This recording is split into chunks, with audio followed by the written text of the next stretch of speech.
오늘 말씀 제목은 간절한 기도에 응답하시는 하나님이라는 제목으로 말씀을 증거하겠습니다. 우리 옆 사람과 인사하겠습니다. 잘 오셨습니다. 또 인사하겠습니다. 기도하는 사람이 됩시다. 여러분은 기도를 해본 적이 있으세요? 근데 조금 더 구체적으로 제가 이게 뭐라고 해야 되죠? 질문하는 스킬이에요. 기도를 해본 적이 있으십니까? 할 때는 O가 X가 나오잖아요. 그런데 이제 좀 더 구체적으로 질문하게 되는 겁니다. 기도를 하는데 간절히 기도해 보신 적 있으세요? 예. 네, 그러시군요. 모두가 간절히 기도를 다 해보시는 경험이 있는 것 같습니다. 간절하다는 것은 저희가 잘 알고 있을 것입니다. 마음속에 바라는 정도에 따라 절실함이 나오는 욕구예요. 그래서 우리가 성경에서 말하는 간절한 기도는 우리의 마음으로부터 비롯되는 것이죠. 그거는 100번, 1000번을 얘기해도 우리가 놓치지 말아야 될 것입니다. 그래서 성경에 말하는 그 간절한 기도의 시작은 방향성이 있습니다. 우리의 생각으로부터 시작되는 게 아니고요. 이 세상에서 이 아래로부터 우리가 원하는 것, 우리가 바라는 것에 소망을 두고 기도해 나가는 것이 아니라 위로부터 오시는 하나님의 뜻을 가지고 그 방향성에 맞춰서 기도할 때 나오는 간절한 기도를 말씀하는 것입니다. 그래서 우리 기도는 하나님의 뜻에 상달이 돼야 돼요. 우리가 원하는 것을 구한다고 해서 그것이 하나님이 원하시는 기도가 되지는 않습니다. 오히려 하나님의 뜻을 구하면서 하나님이 원하시는 일이 이루어지기를 간절히 바라는 만큼 그런 절실한 기도를 할 수가 있게 되는 것이죠. 우리가 잘 알고 계시다시피 마가복음 14장 36절에 보면 예수님께서 지상에 계실 때에 십자가에 못 박혀 죽으시기 전에 기도했던 기도의 내용이 있습니다. 우리 다 함께 읽어보겠습니다. 마가복음 14장 36절 다 함께 읽겠습니다. 가라사대 아바 아버지여 아버지께서는 모든 것이 가능하오니 이 잔을 내게서 옮기시옵소서. 그러나 나의 뜻대로 마셨고 아버지의 뜻대로 하소서 하시고. 아멘. 예수님께서는 가장 간절한 기도의 모본이 되어주셨어요. 하나님의 뜻을 구했습니다. 하나님은 모든 것을 할 수 있으신 분이시지만 나의 필요가 아니라 하나님의 필요와 하나님의 그 뜻을 위해서 제가 사용될 수 있도록 주님 인도해달라는 기도를 드렸습니다. 그래서 우리는 성경에서 이야기하죠. 때로는 우리가 필요할 때에 하나님을 섬기기 위해서 세상에 필요한 물질과 복을 달라는 기도를 합니다. 그런데 거기서 끝나지 않고 그렇게 해서 어떻게 합니까? 하나님께 더 영광을 돌리고 주님을 섬길 수 있도록 인도해 주십시오라는 그런 양심적인 기도를 우리가 하지 않습니까? 즉 우리의 기도는 우리의 관심사에서 시작되는 것이 아닙니다. 먼저 그의 나라와 하나님의 나라와 의를 구할 때에 그 나머지에 필요한 우리에게 허락된 복을 채워주신다는 것을 믿으며 기도하는 것이죠. 그래서 우리는 간절한 기도를 해야 합니다. 하나님의 뜻을 나의 뜻으로 마음에 품고 기도하며 하나님의 뜻이 이루어지기를 간절히 소망하며 기도하시는 저 여러분이 되시기를 바랍니다. 오늘 말씀은 다 전했습니다. 간절한 기도에 응답하시는 하나님이신 것을 우리가 기억하면서 오늘 말씀을 살펴보고 마무리하려고 합니다.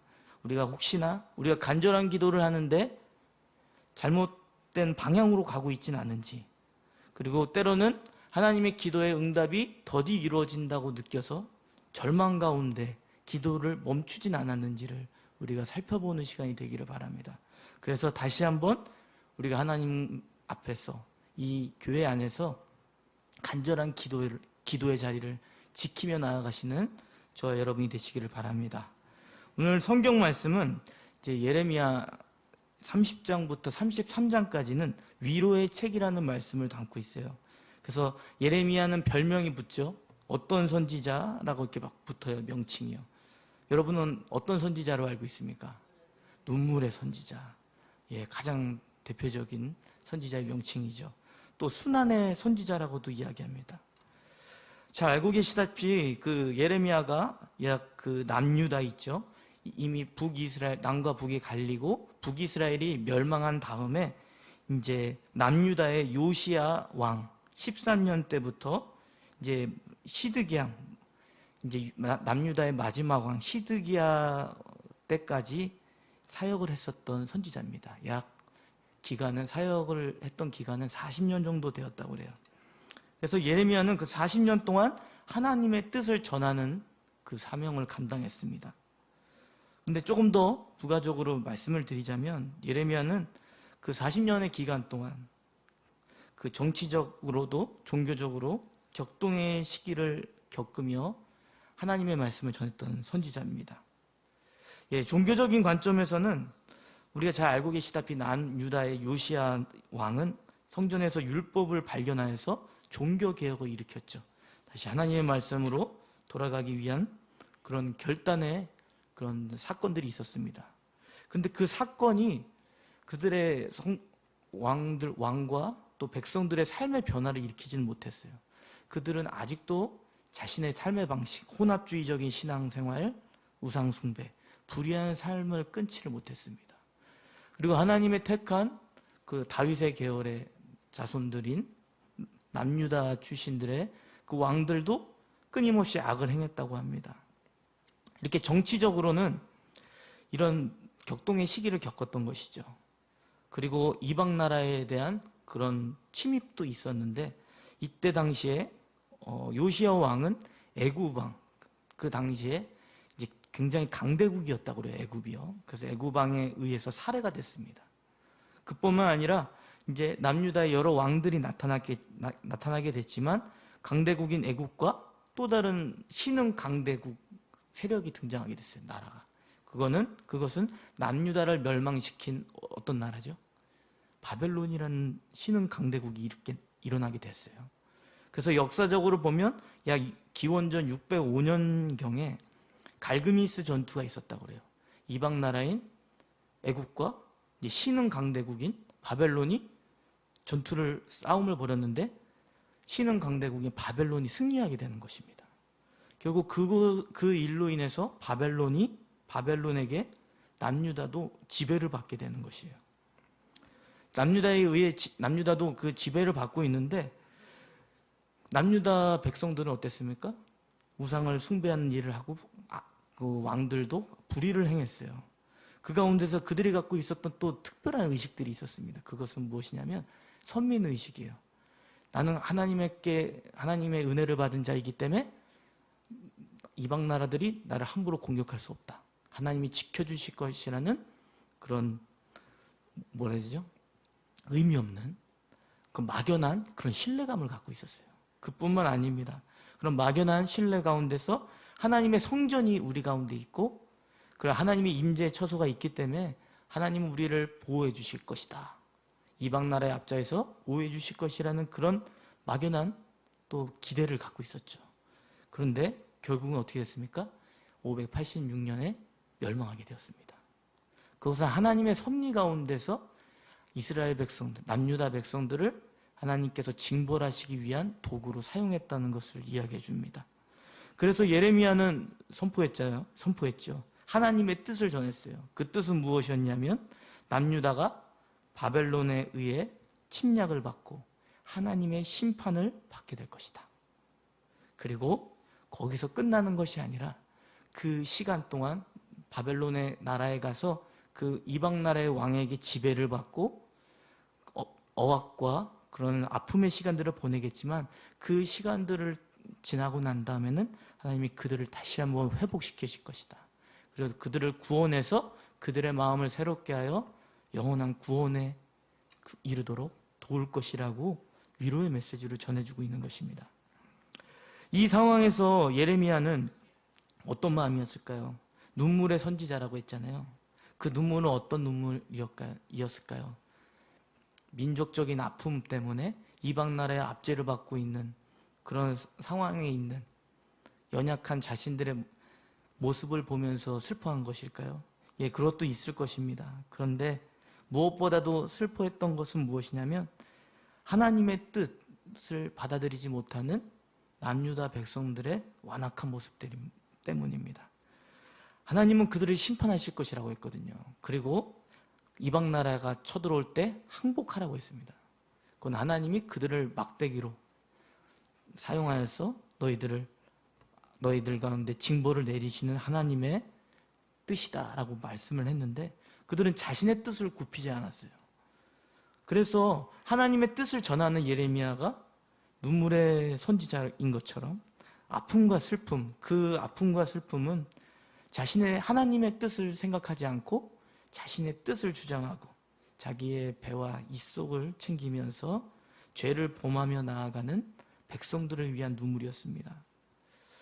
우리가 기도를 할 때 많은 기도의 제목들이 있을 것입니다. 세상을 살아가는데 필요한 기도의 제목들이 있을 것입니다.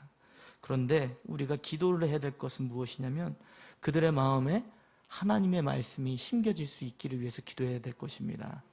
하나님께서는 그 말씀을 통해서 행하시고자 하는 그 계획들을 반드시 이루실 것이라는 그런 결과가 있다는 것을 믿기 때문이죠.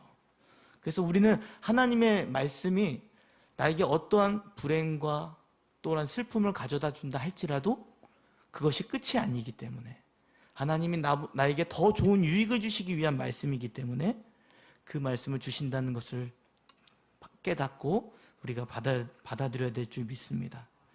그래서 성경에서는 예레미야가 하나님께서 예레미야에게 간절한 기도를 하라고 말씀을 하십니다. 그리고 그 말씀을 전하는 예레미야의 상황을 우리가 볼 필요가 있는데, 우리 다 함께 예레미야서 33장 1절 말씀을 읽겠습니다. 예레미야가 아직 시위대 뜰에 갇혔을 때에 여호와의 말씀이 그에게 임하니라 가라사대. 아멘. 자, 지금 예레미야가 어디에 있다고 이야기하죠? 시위대 뜰. 이것은 참 아픈 일인데, 같은 한 민족이라고 하는 나라의 왕에 의해서 감금돼 있는, 감옥에 있는 상태예요. 이방 나라에게 압제를 당해서 감옥에 갇힌 것이 아니라요, 같은 하나님의 백성이라고 하는 사람들, 그 사람들이 하나님의 말씀을 받아들이지 않기 때문에 지금 감금된 상태에서 전하는 것입니다. 그리고 그런 상황은 좀 더 구체적으로 말씀을 드리자면 대략 이제 여호야김의 왕때 시대인 것 같아요. 여호야김은 이제 하나님 예레미야의 선지자를 통해서 이제 그때 당시에 신은 강대국 바벨론이 있었다고 했잖아요. 그 바벨론에게 이제 항복하라고 했는데 항복하지 않고 대항하는 사건이 있었습니다. 그것이 바로 여호야김이 자신들을 이제 우리가 이길 수 있다, 저 강대국을 이길 수 있다라고 그런 막연한 그런 믿음을 가지고 밀어붙이는 그 일로 인해서 실패하게 되고 바벨론을 승리해서 이기지 못하는 그런 사건이 있게 됩니다.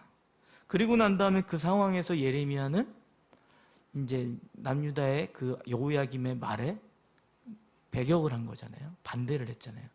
그랬기 때문에 그를 감옥에 갇히는 이런 상황이 있었던 것을 보게 됩니다.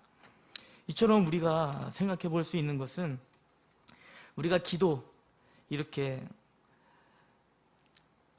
감옥의 뜰에서 있는 것처럼 그가 기도할 수 있었던 그런 상황들은 어떤 것이었냐면, 하나님의 뜻을 바라보지 못하는 그런 망각의 늪에 빠져 있을 때에 하나님은 간절히 기도하기를 원하신다는 것이에요.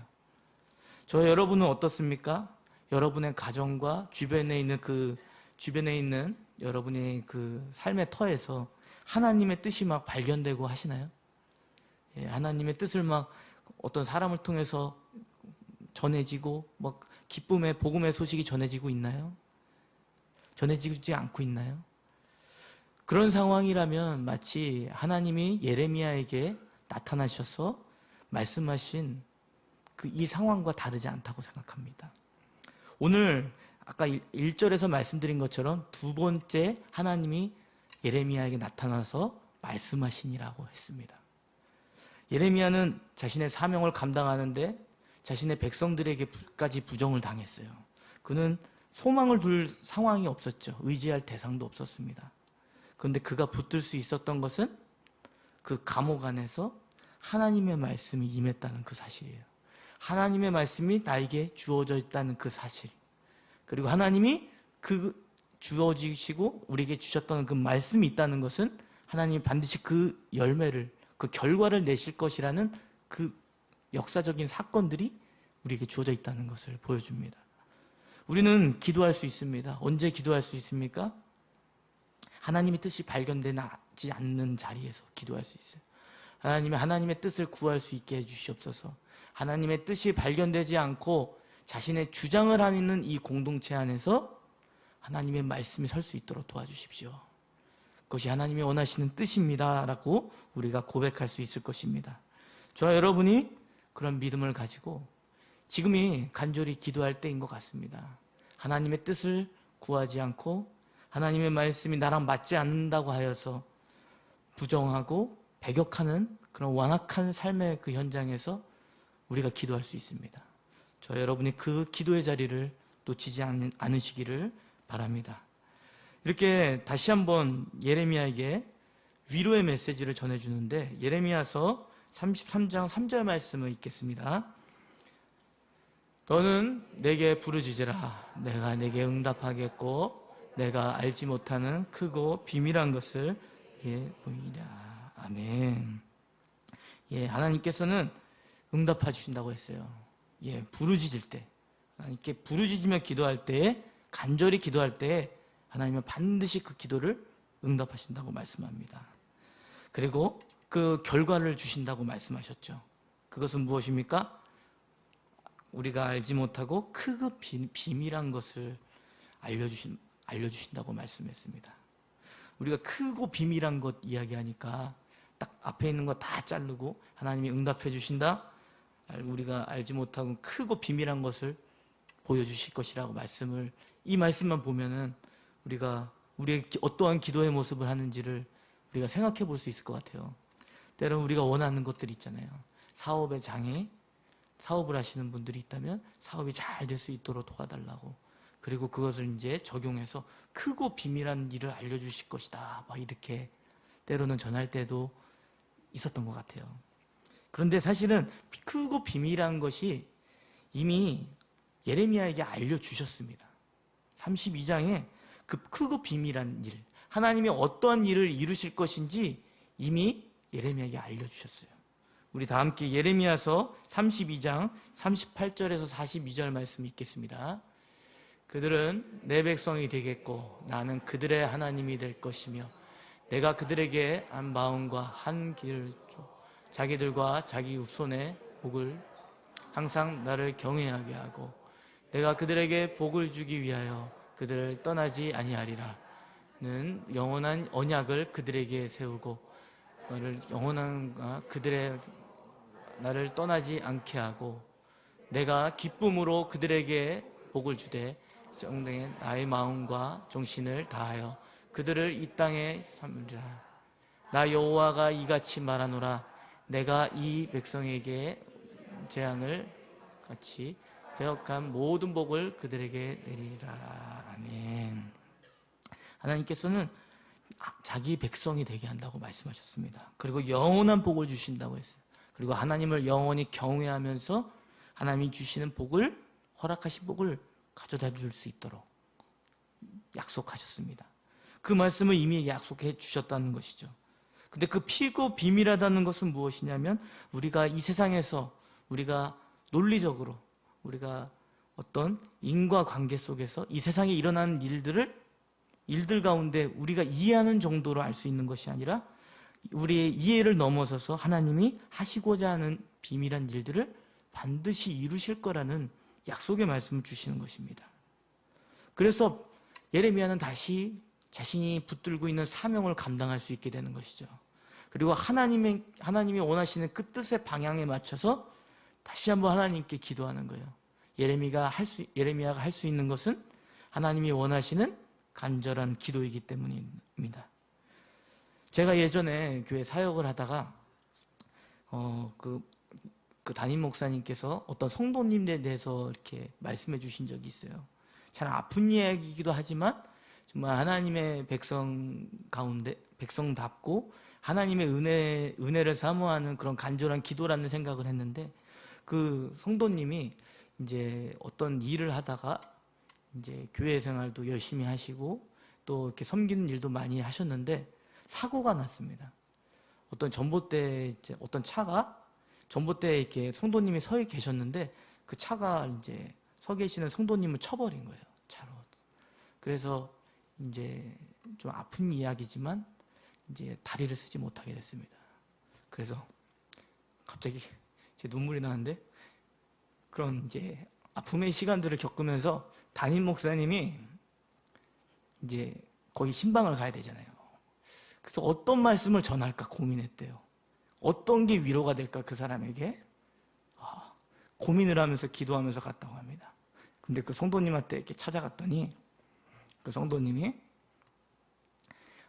저는 하나님의 뜻을 받아들이려고 했습니다. 제가 이렇게 다치게 된 것도 제가 정확하게 이해할 수 없고 받아들일 수 없지만 이것이 하나님의 허락한 저의 삶이라면 하나님이 나와 함께 계시기 때문에 그 길을 걸어가겠습니다 하면서 지금까지 섬김의 자리에 있습니다. 그리고 늘 휠체어를 이렇게 타고 다니시면서 그 일들을 걸어가는 모습을 보았습니다.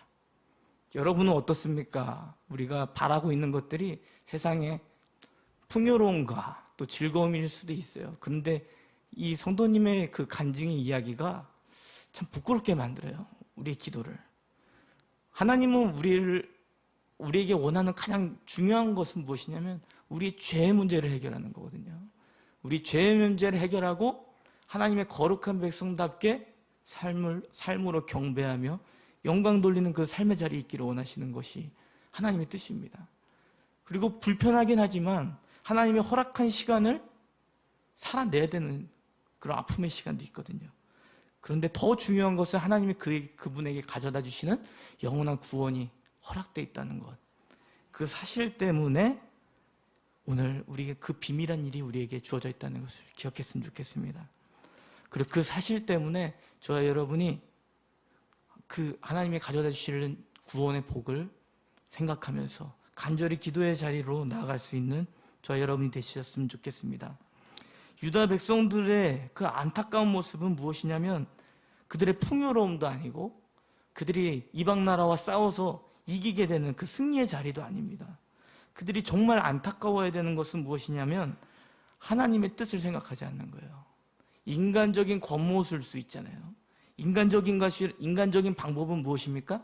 내가 원하는 결과물을 내기 위해서 방법을 동원하는 거예요. 우리는 인간적인 방법을 동원해서 결과물을 내려고 하는 사람이 아니잖아요. 결과는 하나님이 주시는 것이고 우리는 하나님이 원하시는 방법으로 기도하는 것입니다. 저 여러분이 그 자리를 잊지 않았으면 좋겠습니다. 여러분에게 다시 질문하고 싶습니다. 여러분은 간절한 마음을 이렇게 실어서 기도해 본 적이 있으십니까? 간절히 기도하는 것은 아까 말씀드린 대로 내가 바라는 정도에 따라 절실함이 넘치면 정도에 따라서 그 절실함이 더해지는 그 욕구라고 할 수 있어요. 세상에서도 우리가 어떤 경험을 통해서 얻은 지식을 누군가에게 알려주고 싶을 때 있죠. 그럴 때 어떻습니까? 이것만 알려주면 되는데, 이것만 알려주면 이 친구가 잘 살 수 있는데, 막 이런 거 있잖아요. 하물며 모든 것을 아시고 모든 것을 행하실 수 있는 하나님이 우리를 구원케 해주신다는 그 메시지를, 그 하나님의 뜻을 왜 우리가 간절한 마음으로 하지 못할까요? 하나님의 뜻을 생각하지 못하는 것입니까?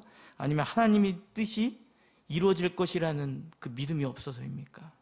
아니면 그 현실에 하나님의 뜻이 이루어지는 것이 너무 더디어져서 여러분의 마음에 절망의 마음이 자리 잡혀서 기도하지 못하는 것입니까? 우리는 생각해 봐야 할 것입니다. 그 생각해 봐야 될 것은 무엇이냐면 하나님의 생각이 나의 생각으로 자리 잡고 있는지, 그리고 세상에 어떤 절망적인 상황이 오더라도 하나님의 뜻이 그렇다고 한다면 내가 믿음으로 전진하며 나아갈 수 있는 믿음이 있는지를 살펴봐야 될 것입니다. 그런 믿음이 없다면 우리는 하나님이 가져다 주시는 복을 이 현재 삶에서 볼 수 없을 것입니다.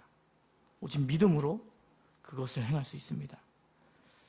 예레미야 상황은 감금되어 있는 상태였고 세상에서 기대할 수 없는, 행복을 기대할 수 없는 그 절박한 상황이 있었습니다.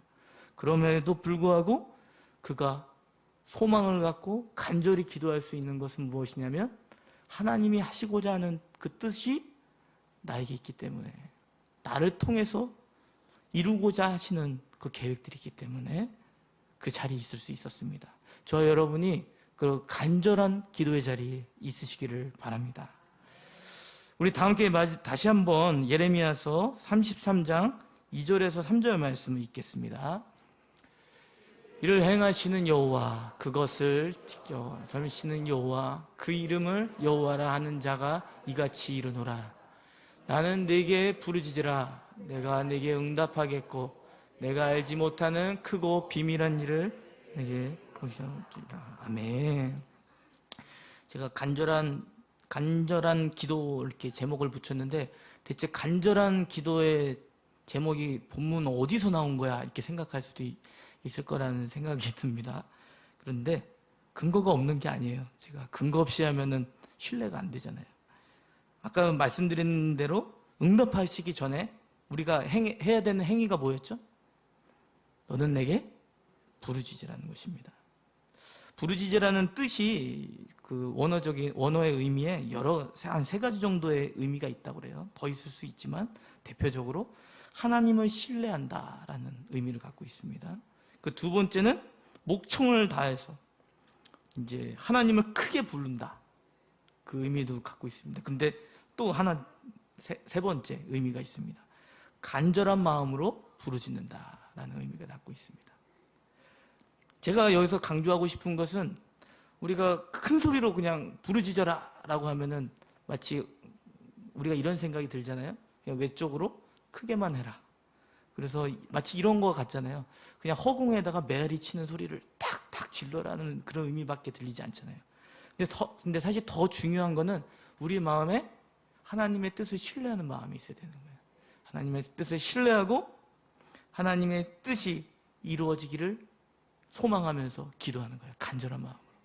그렇기 때문에 우리는 하나님을 향한 신뢰 가운데 간절히 기도해야 되는 것입니다. 저와 여러분이 오늘 말씀처럼 예레미야에게 주시는 위로의 말씀 가운데 너의 입을 통해서 하나님의 뜻을 위해 기도하는 그 사람들이 있기를 바란다는 그 메시지를 기억하셨으면 좋겠습니다. 우리 마지막으로 에베소서 6장 18절 말씀을 읽고 마치도록 하겠습니다. 너는 모든 기도와 간구로 하되 무시로 성령 안에서 기도하고 이를 위하여 깨어 구하기를 항상 힘쓰며 여러 성도를 위하여 구하고. 아멘. 우리가 기도를 하는데 어떻게 기도합니까? 성령으로 기도하라는 것이죠. 우리 안에 예수 그리스도를 믿은 자들에게 죄의 문제를 해결받은 거룩한 하나님의 자녀에게는 성령이 우리 가운데 임해 계십니다. 그래서 우리는 기도를 단순히 나열을 하는 게 아니에요. 그냥 레파토리를 정해서 막 기도 그냥 메아리 치는, 허공에 치는 메아리를 전하는 사람들이 아닙니다. 성령의 인도하심을 따라 기도하는 거예요. 그리고 우리에게 보여주신 하나님의 뜻이 있어요. 그래서 말씀으로 기도하는 것이 가장 좋습니다.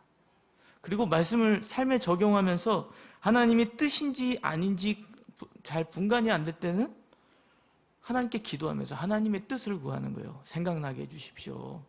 이것이 하나님의 뜻인지. 그러면 하나님께서 그 길을 인도해 주시는 것이죠. 우리 생각이 잘못됐을 때는 그 잘못된 방향을 옳은 방향으로 성령님이 계시기 때문에 우리를 인도해 주시는 것입니다. 그래서 우리는 이러한 삶을 살아야 될 것입니다. 성령님과 성령님의 인도함을 받으면서 우리가 기도하며 하나님의 마음을 갖고 하나님의 뜻이 이루어지기를 간절히 소망하며 기도하실 수 있기를 바랍니다. 제가 중보기도팀 사역을 담당을 맡고 있지만 사실 거의가 아니라 그 주중에 기도를 하는데 참석을 제가 별로 해본 적이 없습니다. 좀 죄송하긴 해요. 이 말씀 한번 전한다는 게.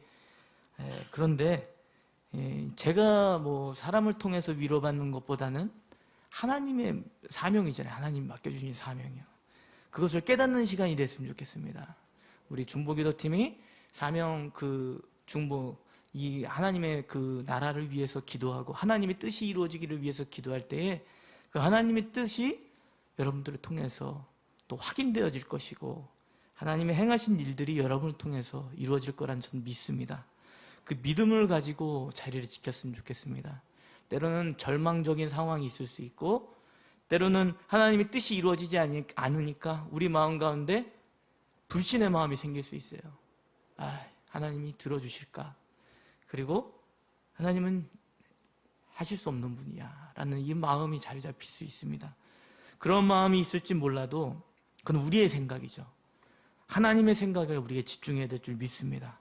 그래서 간절한 기도 하나님이 반드시 응답하신다는 것을 기억하고 하나님의 뜻을 마음에 품으시기 바랍니다. 큰 마음을 품고 하나님의 능력이 우리 교회 가운데, 가정 가운데, 여러분의 삶의 터 가운데 이루어지기를 위해서 기도하며 나아가시는 저와 여러분이 되시기를 기도합니다.